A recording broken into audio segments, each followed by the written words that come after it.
Go positive and go first, and be constant in doing it. There may be no better formula for living the best life you could possibly live. That's a quote from Peter Kaufman, and that's what we're going to talk about today. Welcome to the Knowledge Project. I'm your host, Shane Parrish. This podcast is all about learning from others, mastering the best of what they've figured out so you can use their lessons in your life. Peter Kaufman is someone you've probably never heard of, and that's by design. He's the chairman and CEO of GlenAir, an aerospace company that he's led since 1977. Over that tenure, he's compiled one of the best track records in business history. Peter's also the editor of Poor Charlie's Almanack, the definitive collection of Charlie Munger's wisdom. He was one of Charlie's closest friends for decades. Peter is also a personal friend. I've learned more from him in the past decade than nearly anyone else in my life.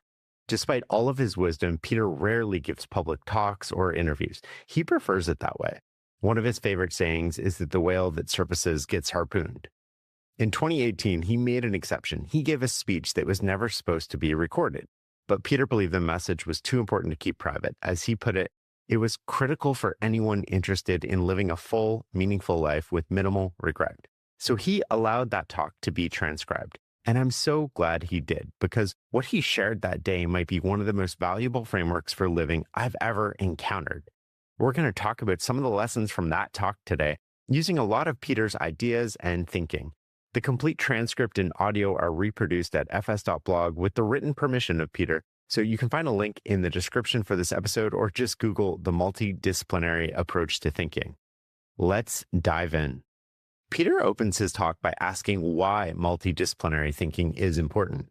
The answer comes from the Austrian philosopher Ludwig Wittgenstein, who said, "To understand is to know what to do." What a great way of putting it. When you truly understand something, you don't make mistakes. Think about it this way. Mistakes come from blind spots. They come from a lack of understanding. So the more we understand, the fewer mistakes we will make. This is why Peter believes multidisciplinary thinking is critical, because we understand more. The world doesn't organize itself into neat academic departments. Problems don't come with labels like economics or psychology or biology. They come unlabeled and interconnected. They're usually super messy. The financial crisis of 2008, for example, wasn't really a financial problem. It was a psychology problem, an incentives problem wrapped in a complexity problem. The range of specialists couldn't see it because they could only see the world through one lens. Peter illustrates the danger of such specialization with a Japanese proverb, "The frog in the well knows nothing of the mighty ocean." We see this constantly in our world today. A brilliant engineer builds a complex product nobody wants because they don't understand human behavior. A talented marketer destroys a brand because she doesn't understand its history or its relationship with customers. A skilled investor blows up because he understands spreadsheets, but not his own cognitive biases. Each one is a master in one area, but struggles in the complex systems of life. They know the well, not the ocean. So Peter advocates for learning the big ideas from all the different disciplines. The person who understands the big ideas is more likely to see the connections that the specialists miss. They spot risks that don't show up in any single department's models. They notice when something that works as theory is about to fail in practice. But Peter admits the problem is practical. There's just too many fields. The books are too numerous and too thick, and you don't have time to master everything the way Charlie Munger did in his 99 years. So Peter found a shortcut. Picture a middle-aged man walking into a coffee shop in Southern California. It's early, before the morning rush. He's carrying a binder full of papers, several hundred pages. He orders his usual, finds a seat by the window, and opens the binder and begins to read. And he does this every morning for 6 months. Peter had discovered that Discover magazine had 12 years of archives posted online. And every single month, they interviewed an expert from some domain of science and published a 6 or 7 page article for a general audience.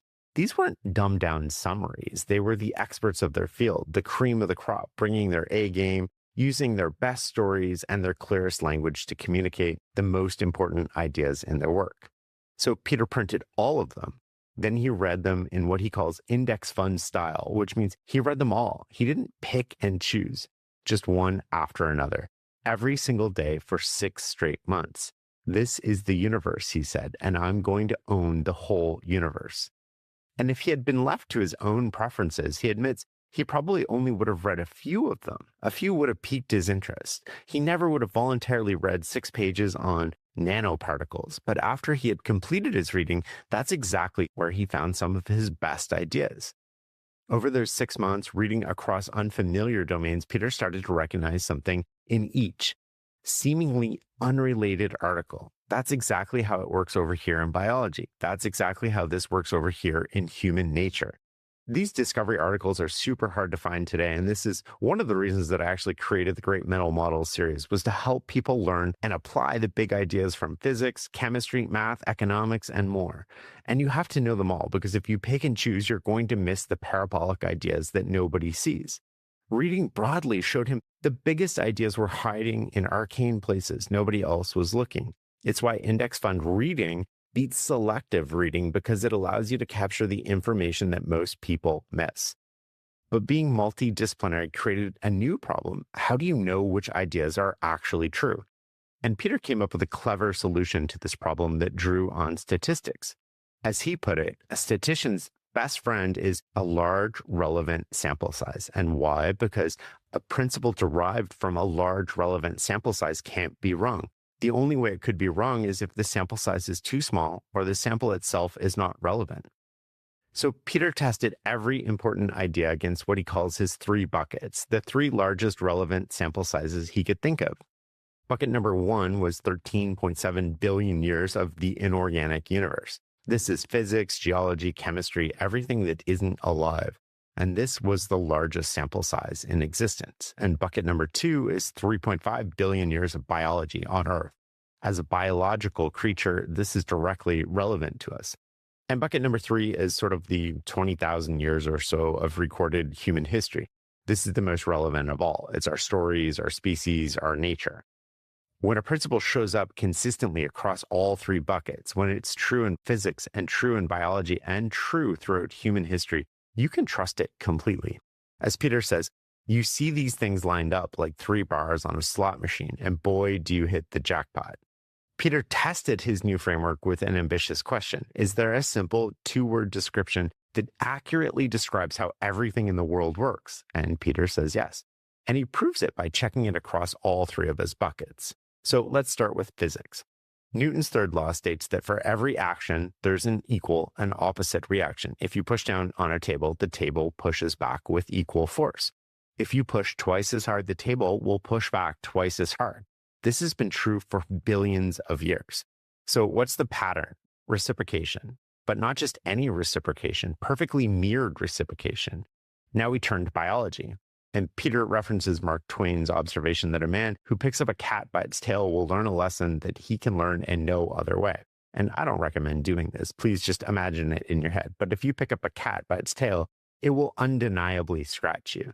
If you treat the cat disagreeably, you get disagreeable back. But if you were to gently pick up that same cat, stroke it, pet it, it will start licking your hand soon after. Agreeable in is agreeable out. So what is this? This is mirrored reciprocation in action.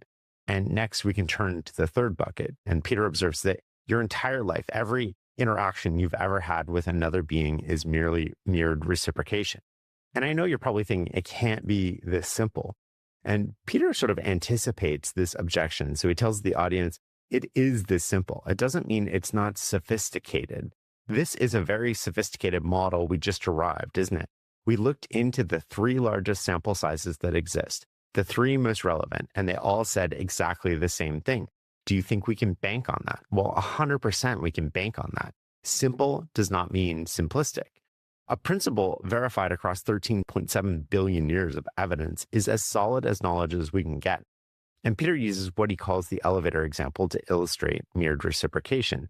So you're standing in the front of an elevator, the door opens, and inside walks a stranger you've never met. So you step in. You have 3 choices in that moment. Choice number 1 is you can smile and say good morning. Peter claims that in California, 98% of the time, a stranger will smile and say good morning right back. Choice number 2 is you can scowl and hiss at the stranger for no reason. And 98% of the time, the stranger will scowl and hiss back at you. And choice 3 is you do nothing. And this is the choice that most people make. And you almost always get nothing back. Whatever you put out, you get back. But, and this is the crucial insight, you have to go first. Peter connects this to a pattern he sees everywhere. This is why these bars are full of people at 2 a.m. drowning their sorrows. They're knocking down these drinks. When's the world going to give me something, man? When am I going to get mine? Well, what did you ever do?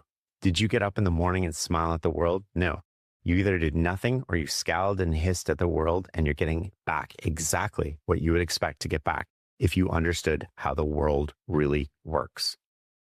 So why don't more people go positive first? Daniel Kahneman himself answered this, and it's what won him the Nobel Prize. The human brain weighs potential losses far more heavily than they do equivalent gains. We'll sacrifice 98% upside to avoid a 2% chance of rejection or embarrassment. Peter also quotes baseball legend Lou Brock, "Show me a man who's afraid of appearing foolish, and I'll show you a man who can be beat every time." Or you can think about this the same way that I do. So much advantage in life comes from being willing to look like an idiot in the short term, willing to be uncomfortable. My friend Harley Finkelstein has a great way of framing this too. He calls it cringe tolerance, and it's something most people can't get over. If you can get over the momentary fear of looking like an idiot, the uncomfortableness of that, then you can accomplish amazing things. For example, I send a lot of cold emails and text messages to anyone I'm interested in having on the show and learning from, and it works. And sure, I get rejected a lot, but I expect that going in, and the amazing connections I develop are more than worth the few who don't reply. And Peter tests another question against his 3 buckets theory. What is the most powerful force in the world that we can harness? In the inorganic universe, he cites Einstein calling compound interest the most powerful force in the universe, the greatest mathematical discovery of all time, and the 8th wonder of the world. And Einstein observes that those who understand compound interest get paid by it, and those who don't pay for it.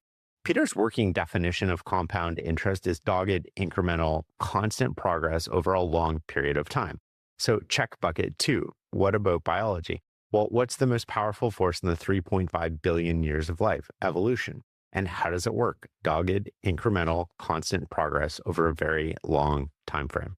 And what about human achievement? Well, we have winning. We have Olympic gold medals. We have mastering an instrument, learning a language, and building Berkshire Hathaway. What's the formula? It's the exact same one. Dogged, incremental, constant progress over a long period of time. 3 buckets, same answer. This is jackpot, compound interest. If compounding is such a powerful force, why doesn't everyone harness it? And Peter says it's because humans hate being constant. The picture he paints is very vivid. We're the functional equivalent of Sisyphus pushing his boulder up the mountain. You push it halfway and you go, I'll come back and do this another time. And so the boulder rolls back down. I've got this great idea. I'm going to really work hard on it, and you'll push it halfway up and, I'll get back to this next month. That is the human condition. And this is very strange. Every interruption to constant progress breaks compounding. You fall off the exceptional curve and onto a linear one, or worse, you start sliding backwards. And when Peter asks how many people are truly constant, he names 2 from his own experience, Warren Buffett and Charlie Munger. I'm quoting him here. He says, everybody wants to be rich like Warren Buffett and Charlie Munger. And I'm telling you how they got rich. They were constant. They were not intermittent. I love that line. They were not intermittent. I use it as a lens on my own life now, asking myself, where am I being intermittent and not constant? The workout routine that doesn't stick, the journaling habit that fills pages in January every year and goes silent by February, the book you were definitely going to start or finally finish, the language that you were absolutely going to learn and get better at before your trip. Each one of those is like a boulder partway up the hill that you walk away from. And then what happens? Well, what's humbling is that we know the math. We understand compounding. We can explain it to others, but knowing isn't the hard part. Being constant is the hard part. The line is haunting because it references success. It's not about intensity. It's not about that big push, that heroic effort, that all-nighter. It's about the thing you did yesterday and the day before and the day before that. It's all about what you'll do tomorrow and the day after that, mostly with no fanfare and no applause. You'll be doing it alone most of the time. Here's the key lesson. Intensity is overrated and consistency is underrated. Peter also believes that all humans are fundamentally identical in what they want. He asks his audience, how many of you want to be paid attention to? listened to, respected? How many want meaning, satisfaction, and fulfillment, the sense that you matter? How many want to be loved? And every single hand goes up. Everybody's exactly the same, Peter observes. The only difference is the strategy that they're employing to try to get to fulfill those needs. He illustrates this with what he calls the strategy that dogs use. In Peter's telling, your dog goes to the fence and tells the neighbor's dog, can you believe how easy it is to manipulate human beings and get them to do whatever you want them to do for you? And the neighboring dog agrees. I know, it's a piece of cake. The secret, all you have to do is every single time they come home, you greet them at the door with the biggest unconditional show of attention that they've ever gotten in their whole life. And you only have to do it for about 15 seconds. And then you can go back to doing whatever you were doing before and completely ignore them for the rest of the evening. However, you have to do this every single time they come home. And the result, the human will do anything for that dog. It will feed it. It will walk it. It will care for it completely, all for 15 seconds of genuine attention. Peter's lesson here is all you have to do if you want everything in life from everybody else is first pay attention, listen to them, show them respect, give them meaning, satisfaction, and fulfillment. Convey to them that they matter to you and show you love them. But you have to go first. And what are you going to get back? You're going to get back mirrored reciprocation. We did an episode on this where Mary Kay Ash had this amazing framing that I think about all the time now. And she said, everyone has an invisible sign hanging from his or her neck saying, make me feel important. Never forget this message when you're working with people. Peter did a demonstration for his audience using an $8 crystal ball from Amazon. He offers to do a psychic reading for anyone in the room, a complete stranger, and tell them what they've been searching for their entire life. And his reading goes like this. Your entire life, you've been on a quest, an odyssey, a search for that individual you can 100% absolutely and completely trust. But who's not just trustworthy, but principled and courageous and competent and kind and loyal and understanding and forgiving and unselfish. And of course, he's right every time because that's what every single one of us is looking for. So Peter adds a second prediction. If you ever think you may have encountered this person, you're going to probe and test to make sure they are real, that you're not being fooled. And the paradox is that it looks like you're probing for weakness, but you're not. You're probing for strength. And the worst day of your life is if instead of strength, you get back weakness. And now you feel betrayed. You've got to start your search all over again. This brings Peter to what he calls the 22-second course in leadership. There's no business school required, no books, no seminars. The entire course, take that list of things that we are searching for. Person who is trustworthy, principled, courageous, competent, loyal, kind, understanding, forgiving, and unselfish. Take that list and in every single one of your future interactions with others, be that list. Hang that invisible sign that says, make me feel important around everyone you meet as a reminder, and go all in first with somebody and they will go all in with you too. Not because you manipulated them into it, because you became what they're searching for their whole lives. As Peter put it, most people spend all day long trying to get other people to like them. They do it wrong. You do this list, you won't be able to keep the people away. Everyone's going to want to attach to you. The next big idea Peter talks about is the biggest blind spot in business. People who are proud of their win-lose relationships. We see this everywhere where executives sort of brag about crushing suppliers or locking employees into unfavorable contracts. Peter frames this through game theory. You take game theory and you insert the word lose in any scenario in game theory. And what do you have? A suboptimal outcome. What happens when you insert win-win in game theory scenario? What do you get? You get the optimal outcome every time. Achieving win-win requires understanding what Peter calls the basic axiom of clinical psychology. If you could see the world the way that I see it, you'd understand why I behave the way that I do. And so two things follow from this. First, to understand someone's behavior, you must see the world as they see it. Second, to change their behavior, you must change how they see the world.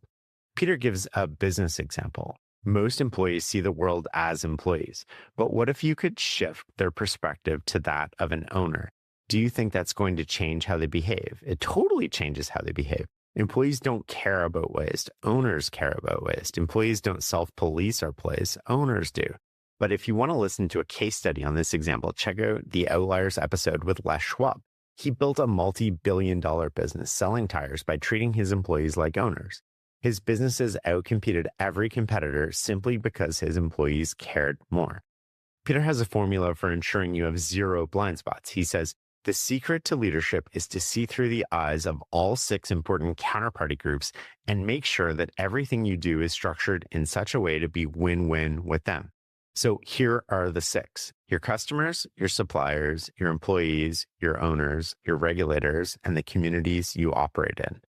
When I look back at some of the Outliers episodes we've covered over the past year, I see repeatedly that the businesses they built almost uniformly had win-win relationships with all of these counterparties. And when they misstepped, their businesses stumbled, it's almost always because they reneged on one of these relationships.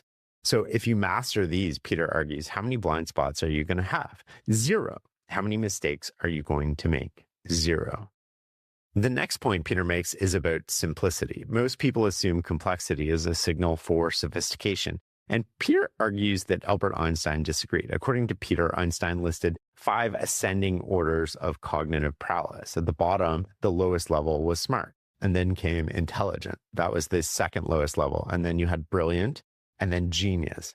However, there's one level above genius, and that's simple.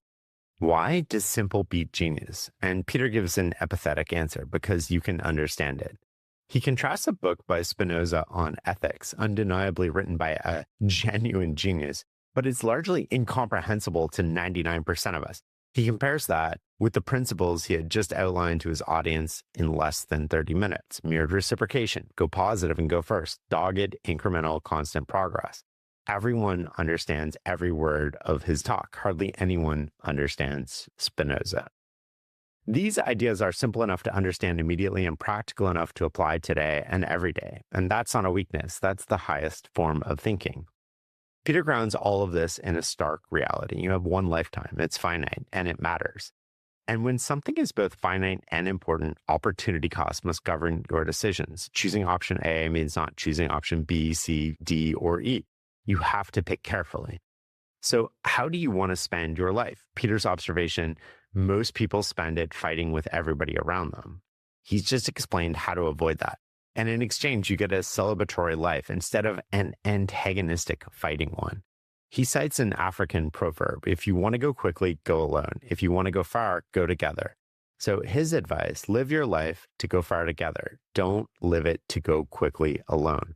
The alternative is becoming Ebenezer Scrooge and reaching the end of your life with wealth, power, fame, but wanting a do-over because you realize at the end of your life, I didn't live my life right. I don't have what really matters. And so the question is, what really matters? And to Peter, it's to have people pay attention to you, listen to you, respect you, show you that you matter, and to love you, and have it be genuine. The talk closes with a Turkish proverb, no long is road with good company. The essence of a well-lived life is to surround yourself with good company as often as possible. But you have to earn that company. You have to deserve it. You can't buy good company. This reminds me of something that Charlie Munger said. To get what you want, you have to deserve what you want. The world is not yet a crazy enough place to reward a whole bunch of undeserving people. In Peter's words, this is my strategy for getting those 5 things. You can develop your own strategy, and I hope it involves going positive and going first.